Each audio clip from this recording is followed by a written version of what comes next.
Breaking news చూస్తున్నారు. ఇంకోసారి India Pakistan మధ్య హైటెన్షన్ వాతావరణం నెలకొంది. అరేబియా సముద్రంలో ఒకేసారి ఇరు దేశాలు మిసైల్ టెస్ట్కు సిద్ధమవుతున్నాయి. ఇప్పటికే నోటామ్ జారీ చేయడం జరిగింది. నోటామ్ అంటే నోటీసెస్ టు ఎయిర్మెన్ అని చెప్పి అర్థం. మ్యారిటైమ్ అడ్వైజరీస్ జారీ చేయడం జరిగింది రెండు దేశాలు. నోటామ్ అండ్ మ్యారిటైమ్ అడ్వైజరీస్ని జారీ చేయడం జరిగింది ఇరు దేశాలు. ఏప్రిల్ 20 ఉదయం 3 గంటల నుంచి ఏప్రిల్ 21 మధ్యాహ్నం 3 గంటల వరకు పాక్ పరీక్షలు నిర్వహించబోతోంది. అండ్ భారత్ కాస్త లాంగ్ టైం తీసుకుంటోంది. ఏప్రిల్ 22 ఉదయం 9 గంటల 9 గంటల 30 నిమిషాల నుంచి ఏప్రిల్ 25 రాత్రి 9 గంటల 30 నిమిషాల వరకు కూడా భారత్ పరీక్షలు నిర్వహించబోతోంది. పాకిస్తాన్ 200 కిలోమీటర్ల పరిధిని కేటాయించగా అంతకు రెట్టింపు అంటే 400 కిలోమీటర్ల పరిధిని కేటాయించింది భారత్. ఇప్పటికే నిఘా నౌకరును అరేబియా సముద్రంలో మోహరించింది భారత్. ఇంకోవైపు శ్రీలంకలో పర్యటిస్తూ ఉన్నాయి పాక్ యుద్ధ నౌకలు. దానికి సంబంధించి మీరు విజువల్స్ మీరు చూడొచ్చు. ఆ నోటామ్ పాకిస్తాన్ జారీ చేస్తుంది. కరాచీ, దాంతోపాటు మరికొన్ని గ్వాదర్, అలాగే అక్కడ మీరు చూడొచ్చు ఇంకొక పోర్టుకి సంబంధించి కూడా ఆల్రెడీ నోటామ్ జారీ చేయడం జరిగింది అరేబియా సముద్రానికి సంబంధించి. ఇంట్రెస్టింగ్గా మీరు చూస్తే కనుక ఇటు పాకిస్తాన్ జారీ చేసిన నోటామ్ భారత్కి దగ్గరలోనే ఉంది. ఇటు గుజరాత్కి సంబంధించి కూడా మీరు చూడొచ్చు దగ్గరలోని, మనకి చాలా దగ్గరలోనే ఉంది అరేబియా సముద్ర తీర ప్రాంతంలో. ఎయిర్ ట్రాఫిక్ రూట్స్ అన్అవైలబుల్ అంటూ కూడా ఆ టైంని మీరు చూస్తే కనుక నోటామ్ జారీ చేసింది అర్మరా, గ్వాదర్, కరాచీ. ఇక్కడ ఆ నోటామ్ ఇన్ చెప్పుకొచ్చిన సందర్భం. NOTAM Indian naval aircraft and ship firing exercises మీరు చూస్తే కనుక 22/4/2026 9:30 Indian standard time until 25/4/2026 9:30 in the evening or night అనుకోవచ్చు. సర్ఫేస్ చెకింగ్గా 30,000 ఫీట్ హైట్ అంటూ కూడా ఐఎన్ఎస్ హన్సా, ఐఎన్ఎస్ కదంబా అక్కడ ఆల్రెడీ మోహరించడం జరుగుతుందని చెప్పి ఇండికేషన్ ఇచ్చిన క్రమం. దాంతోపాటు మీరు చూస్తే రేంజ్ ఏకంగా 400 కిలోమీటర్లు అరేబియా సముద్రంలో 400 కిలోమీటర్ల పరిధిలో ఈ ఎక్సర్సైజెస్ లేకపోతే టెస్టింగ్ జరగబోతున్నట్టు కూడా ఇటు భారత్ చెప్పుకొచ్చిన క్రమం. 200 కిలోమీటర్ల పరిధిలో ఈ టెస్టింగ్ జరగబోతుందంటూ కూడా పాకిస్తాన్ చెప్పుకొచ్చింది. అయితే అఫ్కోర్స్ ఈ రెండు టైమింగ్స్ గురించి మాట్లాడుకుంటున్న సందర్భం ఇప్పుడే ఎందుకు మిసైల్ టెస్ట్ నిర్వహిస్తూ ఉన్నాయి రెండు దేశాలు. ముందుగా పాకిస్తాన్కి సంబంధించి మాట్లాడుకోవాలి. ఏప్రిల్ 20 నుంచి ఏప్రిల్ 21 వరకు అంటూ పాకిస్తాన్ పెట్టుకుంటే వెంటనే the very next day April 22 నుంచి ఏప్రిల్ 25 వరకు అంటూ భారత్ ఇక్కడ ఎక్సర్సైజెస్ నిర్వహించేందుకు సిద్ధమవుతోంది. అయితే ఈ టైమింగ్ గురించి మాట్లాడుకుంటున్న క్రమం ఎందుకు April 20 subject the correction here again. America అధ్యక్షుడు ట్రంప్ పర్యటనకు వెళ్ళబోతున్నాడు. ఇరాన్ విషయంలో అనేది వినిపించమాట. అక్కడ ఇప్పటికే పాకిస్తాన్ తెగ మోసేస్తూ ఉన్నాడు. పాకిస్తాన్ ది బెస్ట్ నేషన్ అంటూ కూడా ఇటు అమెరికా అధ్యక్షుడు ట్రంప్ చెప్పుకొస్తున్న క్రమం ఆ భావం వచ్చేలాగా. దాంతోపాటు ఆసియా మున్నీని ఆకాశానికి ఎత్తేస్తున్నాడు అమెరికా అధ్యక్షుడు డొనాల్డ్ ట్రంప్. అలాగే పాకిస్తాన్ ప్రధాని షహబాజ్ షరీఫ్ని కూడా ఏకంగా గాల్లో గింగిరాలు కొట్టిస్తున్నారంటే అర్థం చేసుకోవచ్చు. అంతలా గాల్లో తేలిపోయేలా డైలాగులు వేస్తున్నారు.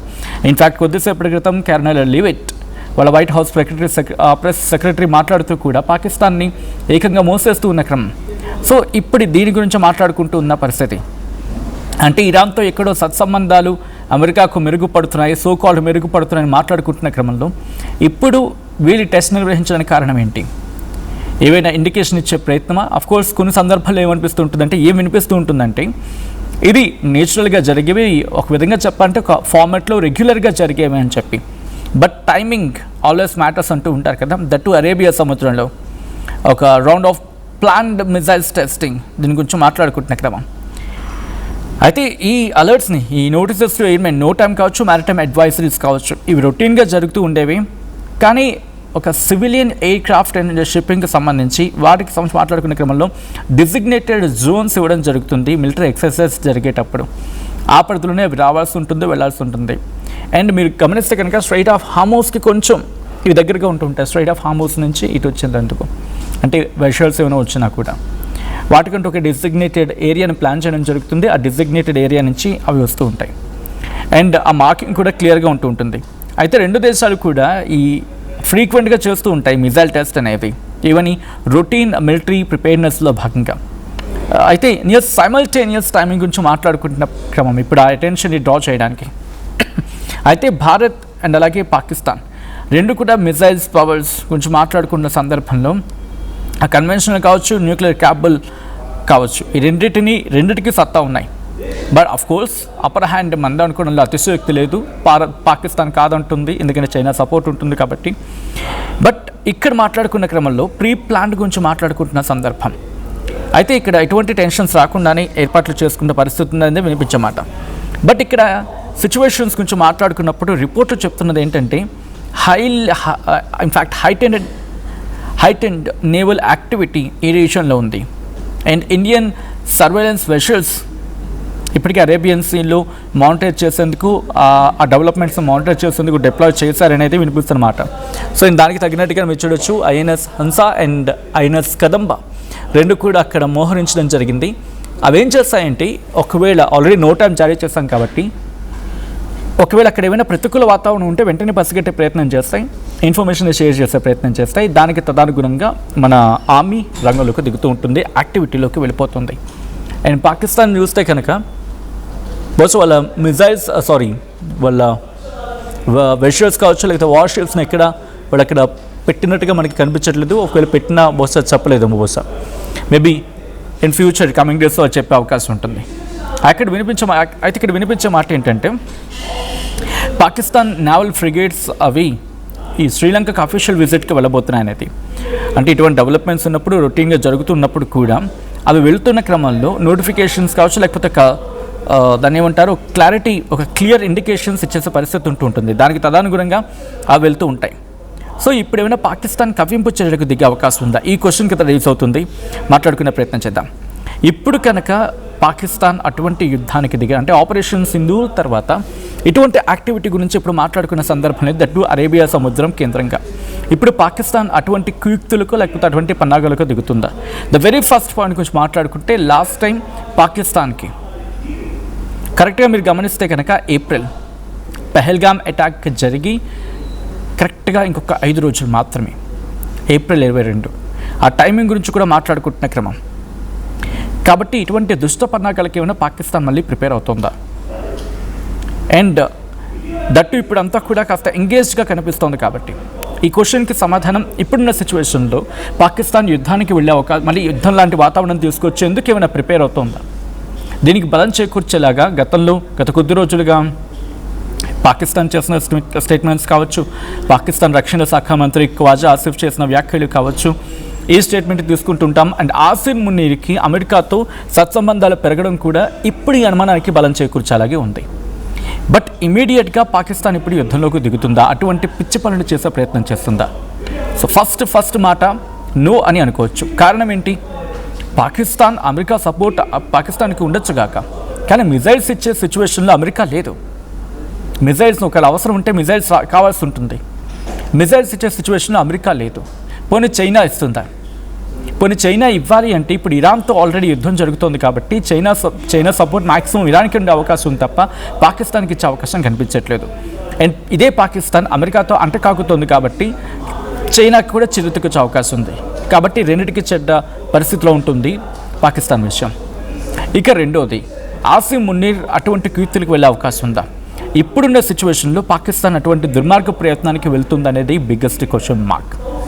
ఎందుకంటే ఇప్పటికే భారత్ ప్రతాపాన్ని ఎండు చూసింది. ఏడాది తిరగకుండానే ఎట్లా భారత్ ఇచ్చి పడేసిందో, ఎట్లా కొట్టి పడేసిందో ఆపరేషన్ సింధూర్తో తన ప్రతాపాన్ని చూపించింది. అండ్ ఇదే టైంలో ఒక యుద్ధం కొన్ని రోజుల పాటు జరిగిపోతుంది అనుకున్నప్పుడు భారత్ ఆలోచించి ఆచితూచి అడుగు వేసి ప్రిసిషన్ స్ట్రైక్తో ఆ దుర్మార్గుల స్థావరాన్ని లేపి పడేసింది. కాబట్టి ఇప్పటికిప్పుడు అటువంటి ప్రయత్నాలకు వెళ్ళదు.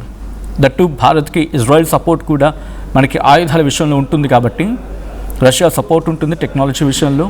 అండ్ ఇన్ని ఆస్పెక్ట్స్ మనకి సపోర్టివ్గా కనిపిస్తున్న తరుణంలో ఇప్పుడు పాకిస్తాన్కి సపోర్ట్గా అమెరికా వెళ్ళే అవకాశం కనిపించట్లేదు. మనకి సపోర్ట్గా భారత్కి సపోర్ట్గా రష్యా, ఇజ్రాయెల్ ఈ విషయం కనిపిస్తుంది. అవి కూడా వార్లో ఎంగేజ్ ఉన్నాయి కాబట్టి మనకున్న ఓన్ ఆ సిచ్యువేషన్ సరిపోతాయి. మన ఆకాశ్ తీర్ కావచ్చు, లేకపోతే మాట్లాడుకునే సందర్భంలో మన మీద మన బ్రహ్మోస్ కావచ్చు, బ్రహ్మోస్ చేసిన విధ్వంసం మామూలుగా ఉందా? S-400 లాంటి రక్షణ వ్యవస్థలు కావచ్చు. అండ్ ఇవన్నీ చూసిన తర్వాత పాకిస్తాన్ అంత వేగంగా డేర్ చేసే అవకాశం ఇప్పుడున్న సిచ్యువేషన్స్లో లేదనుకోవాలి. ఇటు ఏప్రిల్ గురించి మాట్లాడుకునే క్రమం. అయితే ఇప్పుడు పాకిస్తాన్ అటువంటి కృత్యాలకు వెళ్ళే అవకాశం ఉందా? ఇప్పుడు మనం మాట్లాడుకున్నాం 2 పాయింట్ల గురించి. ఇక మూడోది, పాకిస్తాన్ ఇప్పటికిప్పుడు యుద్ధానికి దిగుతుందా అంటే కనుక మూడో అతిపెద్ద రీజన్ చాలా కష్టం. కారణం అక్కడ ప్రైసెస్ పెరిగిపోయాయి, ఫ్యూయల్ ప్రైసెస్ పెరిగిపోయాయి. ఏకంగా కొన్ని రిపోర్ట్లు ఏం చెప్తున్నాయి, 50% పెరిగిపోయాయి ఫ్యూయల్ కాస్ట్ అనేది. కాబట్టి ఇప్పుడు అక్కడ ప్రజలు కనుక, మనం ఇరాన్లో చూసాం ఏం జరిగిందో. సో ఒకవేళ అక్కడ ఇరాన్ పరిస్థితి వేరు, పాకిస్తాన్ పరిస్థితి వేరు, అండ్ అక్కడ అటాక్ జరిగిన తీరు వేరు. ఇక్కడ ఒకవేళ కనుక పాకిస్తాన్ ఏమైనా చిరాకు పని చేస్తుంది అనుకుందాం, భారత్ ఇచ్చి పడేసేది, భారత్ కొట్టి పడేసేది నిర్మోహమాటంగా వాళ్ళకున్న ఆ ఉగ్ర స్థావరాలు అండ్ వాళ్ళకున్న మిలిటరీ బేసెస్ అండ్ మిలిటరీ ఇన్ఫ్రాస్ట్రక్చర్ని. కాబట్టి ఆబ్వియస్లీ ప్రజల నుంచి తిరుగుబాటు వస్తుంది. మనకి తినడానికి తిండి లేదు, మీరు యుద్ధానికి డబ్బులు పెడతారని చెప్పి. యాజ్ ఎగ్జాక్ట్లీ ఇన్ అమెరికాలో ఎటువంటి పరిస్థితి అయితే ఉందో అటువంటి సీన్ రిపీట్ అయ్యే అవకాశం ఉంటుంది పాకిస్తాన్లో. బట్ అది డబుల్ అయ్యే అవకాశం ఉంది. ఒక విధంగా చెప్పాలంటే హైబ్రిడ్ లాగా. ఇరాన్లో ఇక్కడ ప్రజలు ఎలా అల్లర్లు దారితీసాయో, దాని తర్వాత అమెరికాలో ట్రంప్కి వ్యతిరేకంగా ఏ విధానం కోసం అయితే ప్రజలు గలమెత్తారో అటువంటి పరిస్థితులు శ్రీలంకలో హైబ్రిడ్గా వచ్చే అవకాశం ఉంది, ఇరాన్ ప్లస్ యూఎస్ లాగా. ఎందుకని? తినడానికి తిండి లేదు, ఫ్యూయల్ కాస్ట్ పెరిగిపోయింది, అండ్ అప్పుడు ఉన్నంతలో చదువుకోవాల్సింది పోయి ఇంకా అటాకింగ్కి వెళ్ళే పరిస్థితి పాకిస్తాన్ చేస్తే కనుక పాకిస్తాన్ ప్రజలే తిరగపడతారు. అండ్ ఇది మూడోది. ఇక 4వ పాయింట్ మాట్లాడుకుంటే, ఒకప్పట్లో పాకిస్తాన్ భౌగోళిక స్వరూపం వాళ్ళకి అలాగే సపోర్ట్గా ఉందా? నో. కారణం 1 by 1 మాట్లాడుకుందాం. ఇప్పటికీ బెలూచిస్తాన్, అలాగే దాంతోపాటు ఆఫ్ఘనిస్తాన్, ఈ రెండుతో తలనొప్పి. వీటి గురించి మాట్లాడుకుంటున్న క్రమంలోనే, అంటే బెలూచిస్తాన్కి సంబంధించి సపోర్ట్గా లేదు, at the same time Afghanistan నుంచి ఇబ్బంది ఉంది. గిల్గిల్ బాల్టిస్తాన్, పాకిస్తాన్ ఆక్యుపైడ్ కాశ్మీర్, వీటితో సమస్యలు చుట్టుముట్టేశాయి. అండ్ ఈ టైంలో వాళ్ళకి మిగిలింది పంజాబ్ మాత్రమే కాస్త కోస్త సపోర్టివ్గా. ఇంత సిచ్యువేషన్లో పాకిస్తాన్ యుద్ధానికి వెళ్తుందా? Biggest question mark. బట్ ఎటువంటి మిసైల్స్ టెస్ట్ జరిగే అవకాశం ఉంది? ఒకసారి విశ్వాసం చూసే ప్రయత్నం చేద్దాం. ఈ కథనం మిమ్మల్ని కాస్త కలవరపరచచ్చు, అయితే మిమ్మల్ని కలవరపడగుర్చడం మా టీవీ ఉద్దేశం కాదు. కానీ ఇటువంటి కథనాలు చూసినప్పుడు కాస్త కలవరపడుగురే అవకాశం ఉంటుంది కాబట్టి దీనికి సంబంధించిన జాగ్రత్తలు తీసుకోవాలని ఆర్టీవీ సూచించడం జరుగుతోంది. This is are disturbing content, viewer description is highly advised. ఒకసారి విశ్వాస్ చూద్దాం.